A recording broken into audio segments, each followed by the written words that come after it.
Finalmente, vamos al segundo tema. Nos han preguntado en qué estado está la reforma pensional de Petro. Para que todos sepan, el Congreso hizo una especie de subsanación en el mes de junio, los días 27 y 28, y a raíz de eso la Corte Constitucional, que había permitido que subsanaran los vicios de trámite, los vicios que se cometieron porque no hubo una deliberación de la reforma como debía darse en el cuarto debate, el Congreso, la plenaria de la Cámara, subsanó en el mes de junio. Y ahora en qué estamos, la Corte Constitucional le dijo: listo, usted subsanó, por favor envíeme las pruebas de la subsanación. Inicialmente el presidente de la Cámara hizo su informe y él lo presentó diciendo que todo se ajustaba a la ley quinta, pero la Corte Constitucional, poco reiterando su jurisprudencia, le dijo: no, aquí las pruebas son las actas de las sesiones. Esas sesiones que se hicieron el 27 y 28 de junio, se tiene que aprobar un acta en la cual se detalla todo lo que se hizo. Entonces la Corte hace más o menos 2-3 semanas le pidió a la Cámara de Representantes que le enviara las dos actas de esas sesiones. Pero ¿qué fue lo que pasó? Que no se habían podido poner de acuerdo en la plenaria de la Cámara y estaban agarrados porque no querían aprobar las actas. Esta semana aprobaron la primera acta de la sesión del 28 de junio, del sábado, cuando discutieron la pensional todo ese sábado y se votó, pero la gran pelea está en la acta del viernes 27. Pero ¿cuál es la pelea y por qué no se ha podido enviar a la Corte Constitucional para que la Corte lo estudie? Sencillo, porque el gobierno nacional citó a extras y lo que hizo la mesa directiva de la Cámara de Representantes fue citar ese viernes 27 con 2 horas de anticipación. La mayoría de congresistas no llegó. ¿Y qué pasa cuando no llegan la mayoría de congresistas? Que solo había quórum para deliberar, o sea, para discutir. Pero para poder tomar decisiones se tiene que constituir un quórum decisorio. Y lo primero que hacen en esas sesiones es aprobar el orden del día. Y ellos van agotando el orden del día. Pero como no tenían el quórum decisorio, nunca se pudo aprobar el orden del día. Y uno de esos puntos del orden del día era anunciar el proyecto de ley para que se empezara la discusión el día sábado. Pero eso no se pudo hacer. ¿Por qué? Porque no llegaron los congresistas. Solo podían deliberar. Pero el presidente de la Cámara insiste que sí hubo una sesión y que sí podía anunciar proyectos de ley.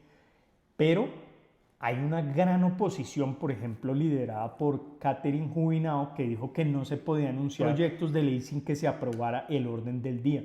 Y la pelea fue tal que la oposición, Cambio Radical y el Centro Democrático decidieron no asistir a estas sesiones porque dicen que hubo irregularidades tanto en la convocatoria de extras por parte del presidente de la República, porque al parecer se firmó un decreto cuando él no estaba, como anunciando un proyecto de ley sin tener ese quórum decisorio.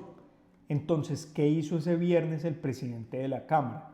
Teniendo solo quórum para deliberar, anunció el proyecto de ley que se discutió al otro día, pero muchos dicen que eso fue irregular y por eso no han querido aprobar las actas en la plenaria de la Cámara. Así que no sabemos qué va a hacer la Corte, si va a tomar una decisión sin esa acta o si finalmente se van a poner de acuerdo o no. Hay una pelea gigantesca. Entonces, ¿cuál es la posición de la Corte Constitucional? Yo le pedí unas pruebas, una vez las recibe, se presentan en sala plena y se estudian para ver si se declara exequible o no la reforma pensional. Así que en este momento la reforma se encuentra suspendida porque la Corte la suspendió. Solo hay 2 artículos que están vigentes, que es el de afiliarse a las ACAI, que cualquier persona que gane más de 2.3 salarios mínimos mensuales se tiene que afiliar a un ACAI, que es como un administrador de pensiones. Y en segundo lugar, hay una ventana de traslado para las personas que tienen más de 900 semanas si son hombres y 750 si son mujeres y ya están en los últimos 10 años para poderse pensionar. Recuerden que para mujeres es 57 y para los hombres es 62. Si usted tiene esas condiciones de semanas y está en esos 10 años antes de pensionarse, se podría trasladar del régimen privado al público. Esa ventana pensional sigue abierta, pero el resto de la reforma al grueso está suspendida hasta que la Corte Constitucional tome una decisión. Vamos a ver si la Cámara le envía el acta, si se subsanó o no, si la Corte estudia próximamente la reforma, pero el gobierno Petro está presionando, atacando a los magistrados bajo el argumento falaz que con esa ley, si la declara exequible la Corte Constitucional, ahí sí se podría dar el bono pensional a lo que Petro llama los viejitos y que puedan comerse una sopa, pero pues obviamente el bono pensional no depende de esa reforma, depende del presupuesto general de la nación y de lo que decida el gobierno nacional destinarle para darle esos 230.000 pesos a cada persona de edad, viejo o vieja, como lo llama Petro. Así que muchas gracias por acompañarnos en este 10º capítulo de Política para Todos. Les estaremos contando novedades en reforma pensional, reforma tributaria, en presupuesto. Vamos a ver qué pasa. Muchas gracias a todos y suscríbanse a nuestro canal. Que tengan un buen día. Mil gracias a todos.